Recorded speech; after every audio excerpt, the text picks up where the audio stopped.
Hindi ka napunta rito ng nagkataon. Natagpuan ka ng mensaheng ito dahil mas marami kang pasan kaysa sa napapansin ng karamihan. Bilang isang Capricorn, tahimik kang nagtrabaho, nanatiling disiplinado kahit sumuko na ang iba, at pinanatili mong buo ang sarili mo kahit mabigat at puno ng alinlangan ang usapin ng pananalapi.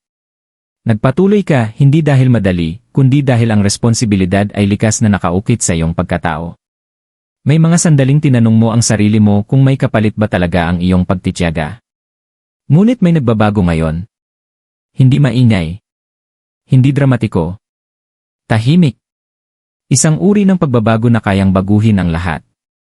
At nagsisimula ito sa sandaling mapagtanto mo, ang iyong pagtitiis ay malapit ng parangalan. Capricorn, hindi ka kabilang sa mga taong humihingi ng pabor sa buhay. Naniniwala ka sa pagsisikap, sa maayos na sistema, at sa pag-abot ng bawat hakbang sa pamamagitan ng sariling gawa. Habang ang iba ay naghahanap ng madadaling daan, pinili mo ang mas mahaba, ang landas na nagtatayo ng isang bagay na matibay at totoo. Ngunit ang landas na iyon ay hindi palaging naging mabait sa'yo. Pinasan mo ang mga responsibilidad na hindi kailanman magaan, at ginawa mo iyon ng walang reklamo. Maraming beses, mas marami ang iyong ibinigay kaysa sa iyong natanggap, lalo na pagdating sa pera at seguridad. Gayunpaman, nanatili kang matiisin. Patuloy kang humarap. Ang hindi nauunawaan ng karamihan ay ito, ang iyong katahimikan ay hindi kailanman kahinaan. Isa itong paghahanda. At ngayon, may isang bagay sa loob mo ang handang magbago. Hindi dahil pinilit mo ito, kundi dahil ang pundasyong itinayo mo ay sapat na ang tibay upang saluhin ang gantimpalang papalapit na. Iyan paglalakbay ng Capricorn, iyan tahimik ay pakikipaglaban. Capricorn, ang iyong paglalakbay ay hindi kailanman naging simple, kahit pa nagawa mo itong magmukhang ganoon sa paningin ng iba. Habang ang iba ay nag-uusap tungkol sa mga pangarap, ikaw ay natutong mabuhay. Habang ang iba ay humahabol sa kaginhawaan, pinili mo ang responsibilidad. Sa murang edad pa lamang, naunawaan mo na walang anumang basta na lang ibibigay sa'yo. Bawat hakbang pasulong ay nangangailangan ng pagsisikap, sakripisyo, at matinding pagtitiyaga. At dahil dito, ikaw ay naging matatag, hindi dahil ginusto mo, kundi dahil kinailangan mo. May mga panahong tila laging malapit ngunit hindi maabot ang pera. Nagsikap ka, nanatiling disiplinado, at ginawa ang lahat ng tama, ngunit mabagal pa rin ang usad. Nakita mo ang iba na umaangat ng mas kaunti ang effort, mas kaunti ang disiplina, minsan pa nga'y mas kaunti ang integridad, at napatanong ka kung bakit mas mabigat ang hinihingi ng landas mo. Gayunpaman, hindi ka nagreklamo. Nag-adjust ka. Nagplano ka. Nagtiis ka. Iyan ang paraan ng Capricorn.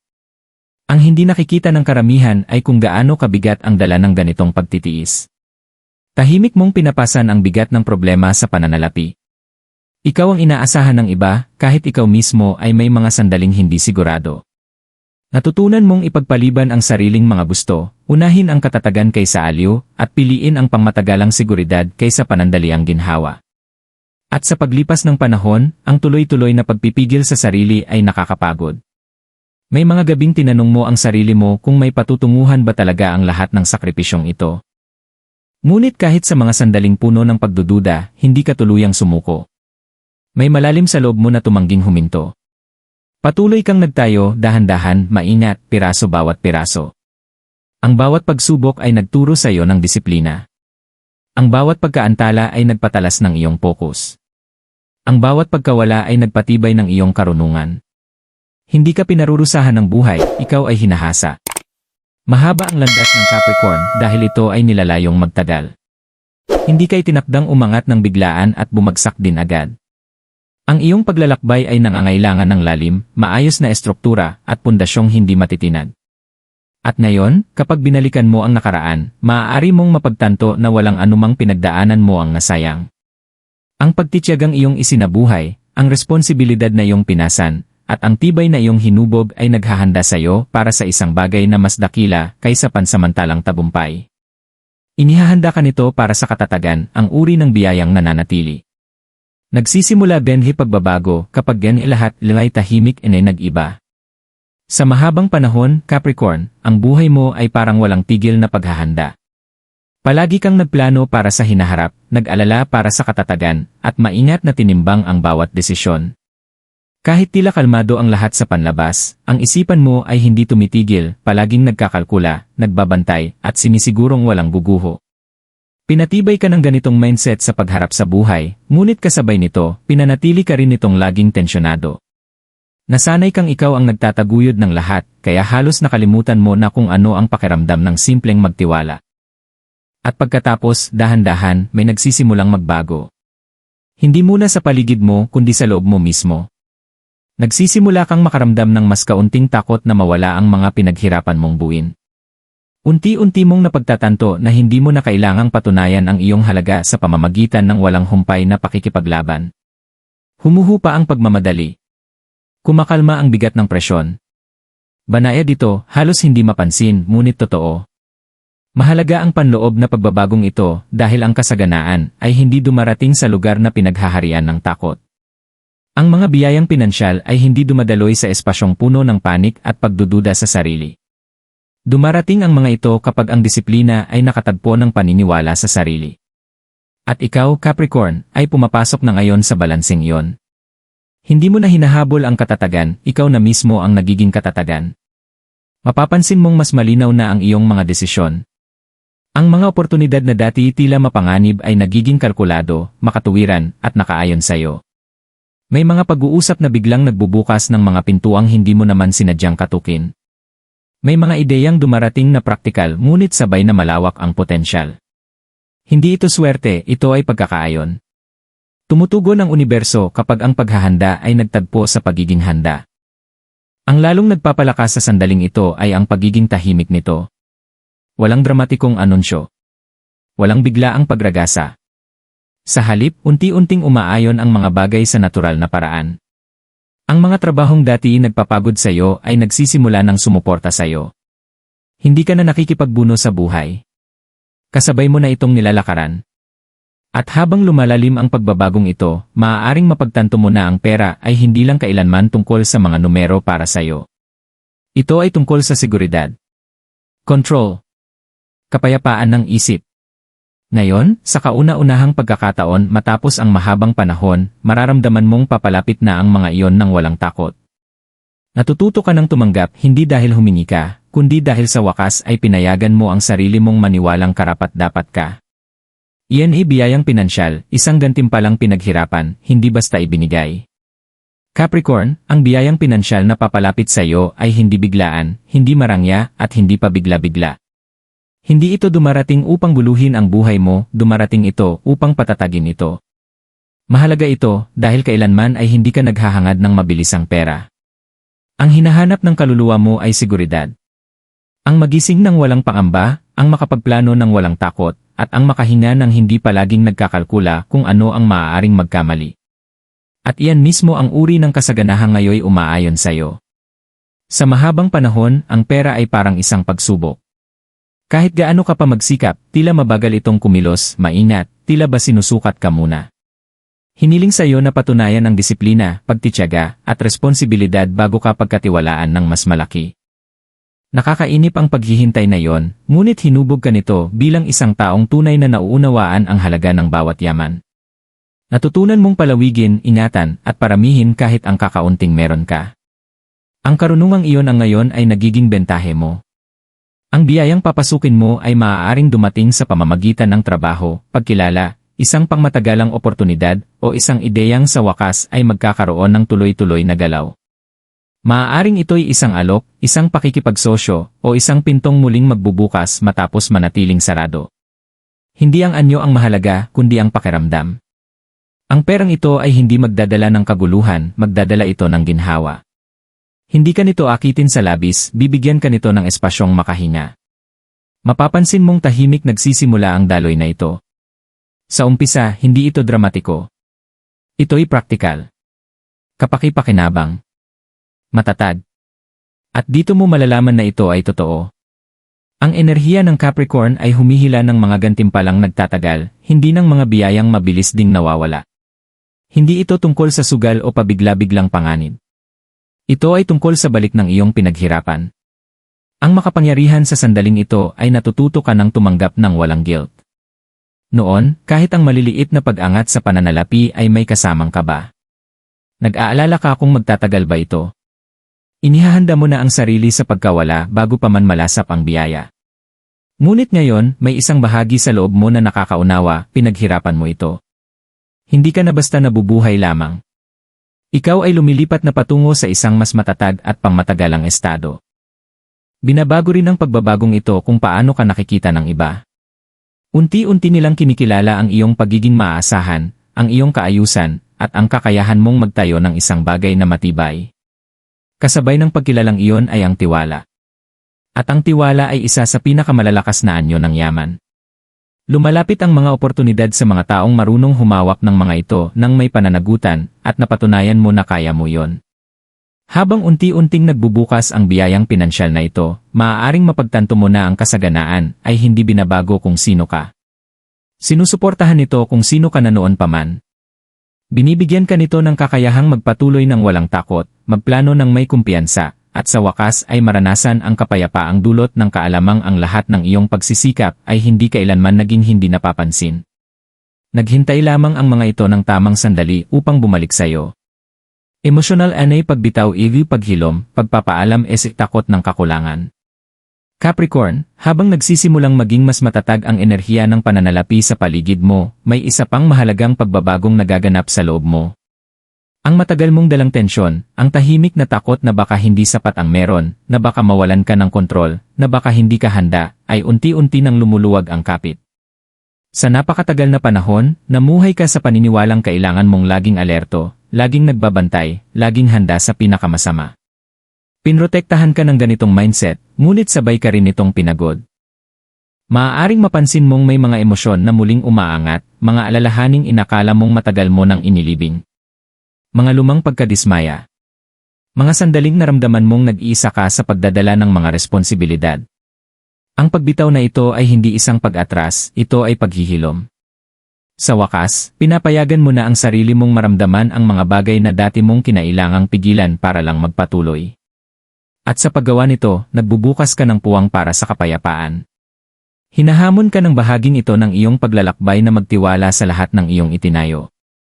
Maniwala na ang katatagan ay hindi basta nawawala sa sandaling ikaw ay magpahinga. Hindi mo na kailangang parusahan ang sarili sa pamamagitan ng walang humpay na pagbabantay. Matibay na ngayon ang pundasyong kinatatayuan mo. Sinusuportahan ka na sa mga paraang hindi mo noon nararanasan. Habang pinapakawalan mo ang takot ng kakulangan, nagbabago rin ang relasyon mo sa pera. Hindi na ito parang isang bagay na kailangan mong habulin o ipagtanggol. Nagiging kasangkapan na ito, isang bagay na sumusuporta sa buhay mo, hindi kumokontrol dito. Mas nagiging panatag ka sa paggasto sa mga bagay na mahalaga, sa pag-invest sa mga kaayong-kaayon sa iyo, at sa pagsasabi ng hindi sa mga bagay na umaagos lamang ng lakas mo. Ang pakiramdam ng kontrol na ito ay hindi na nanggagaling sa paghihigpit, kundi sa kumpiyansa. Ang paghihilom para sa iyo ay tahimik. Hindi ito dramatiko. Makikita ito sa mas mahimbing na tulog, sa mas kaunting pag-aalala, at sa pagtigil ng paulit-ulit na pag-isip ng pinakamasamang maaaring mangyari. Naroon ito sa mga sandaling mapagtatanto mong hindi ka na nakaabang sa susunod na dagok. Matatag ka nang nakatayo. Ang emosyonal na pagbitaw na ito ang nagbibigay daan upang lubos kang makatanggap. Kapag humuhupa ang takot, lumalago ang pasasalamat. At kapag pumasok ang pasasalamat, nagkakaroon ng puwang ang kasaganaan upang manatili. Hindi mo nawawala ang iyong disiplina, lumalagpas ka na sa yugto ng simpleng pag-survive. At ang pag-unlad na ito ang siyang nagbabago ng panandaliang ginhawa tungo sa pangmatagalang seguridad. Elid senyales din ay dapat bigyang pansin, tahimik pagpapatunay sa iyong landas. Capricorn, bihira kang kausapin ng universo sa pamamagitan ng malalakas at engranding himala. Mas madalas itong nakikipag-usap sa iyo sa anyo ng mga padron, tamang tiyempo, at mga banayad na pagpapatunay. Habang dumaraan ka sa yugtong ito, maaari mong mapansin ang maliliit, ngunit makahulugang mga senyales na nagbibigay katiyakan na ikaw ay nasa tamang landas. Ang mga senyal na ito ay hindi humihingi ng pansin, inaanyayahan ka lamang nitong mapansin. Maaaring marinig mo ang isang payo mula sa iba't ibang tao, kahit hindi ka naman humihingi ng gabay. May mga pag-uusap na dumarating sa eksaktong sandaling kailangan mo ng linaw. May mga oportunidad na kusang lumilitaw nang hindi mo pinipilit o hinahabol. Ang mga bagay na dati tila sarado ay nagsisimulang magmukhang abot kamay. Ang mga sandaling ito ay hindi nagkataon, ito ay pagkakaayon. Bigyang pansin kung paano tumatalas ang iyong intuisyon. Mas nagiging kumpiyansa ka sa iyong mga desisyon, at hindi ka na basta-basta natitinag ng takot o ng opinyon ng iba. Muli mong pinagkakatiwalaan ang sariling paghuhusga, lalo na pagdating sa pera at mga pangmatagalang plano. Kapag may isang bagay na hindi tama ang pakiramdam, marunong ka nang umatras ng walang guilt. Kapag ang isang oportunidad ay umaayon, humahakbang ka pasulong ng walang pag-aalinlangan. Ang linaw na ito ay isa sa pinakamalalakas na palatandaan ng paglago. Maaari mo ring mapansin ang maliliit na pagbuti sa pananalapi bago dumating ang mas malalaking biyaya. May bayaring mas nagiging madaling asikasuhin. May biglaang refund o tulong na dumarating. May ideyang unti-unting nagkakaroon ng dalaw. Ito ang mga senyales na nagsisimula na ang daloy. Unti-unti ang pagbuo ng enerhiya ng Capricorn, at iginagalang ng universo ang iyong pangangailangan sa katatagan kaysa sa biglaang sorpresa. Isa pang palatandaan ay ang pagbabago ng relasyon mo sa oras. Mas hindi ka na nagmamadali. Mas hindi ka na nape-pressure. Humihinto ka sa paghahambing ng sarili sa iba at mas tumutuon sa sarili mong ritmo. Ang katahimikang iyon ay hindi kawalan ng galaw, ito ay kumpiyansa. Pagkatiwalaan mo ang mga pagpapatunay na ito, lalo na ang mga tahimik. Hindi mo kailangan ng dramatikong ebidensya para patunayan ang iyong paglalakbay. Sapat na ang tuloy-tuloy at mahinahong pag-unlad bilang patunay. Kapag ang buhay ay nagsisimulang salubungin ka sa gitna ng daan, ito ay dahil nagawa mo na ang iyong bahagi. At ngayon, ipinapakita sa iyo na hindi mo na kailangang pasanin ang lahat ng mag-isa. Tahimik ay pagpapatibay panloob dialogo, paghakbang tiwala. Capricorn, ang bahaging ito ng iyong paglalakbay ay mas kaunti tungkol sa pagkilos at mas marami tungkol sa pagkilala. Ito ay tungkol sa tahimik na pag-uusap na sinisimulan mong gawin sa sarili mo kapag wala ng ibang nakikinig. Sa loob ng maraming taon, ang panloob mong tinig ay nagtulak sa iyo na maging maingat, manatiling alerto, at huwag kailanman maging masyadong kampante. Pinrotektahan ka ng tinig na yon. Ngunit ngayon, natututo na itong magsalita ng bagong wika, isang wikang nakaugat sa tiwala sa halip na takot. Maaaring mapansin mong mas madalas ka nang magnilay, hindi na may kaba, kundi may katahimikan. Unti-unti mong kinikilala kung gaano kalayo na ang narating mo, kahit mabigat ang dinaanan mong landas. Hindi mo na binabaliwala ang sarili mong pag-unlad. Sa halip, pinapayagan mo ang sarili mong makaramdam ng pagmamalaki, walang kayabangan, walang guilt. Isa itong mahalagang pagbabago. Pinapalakas ng paggalang sa sarili ang kasaganaan.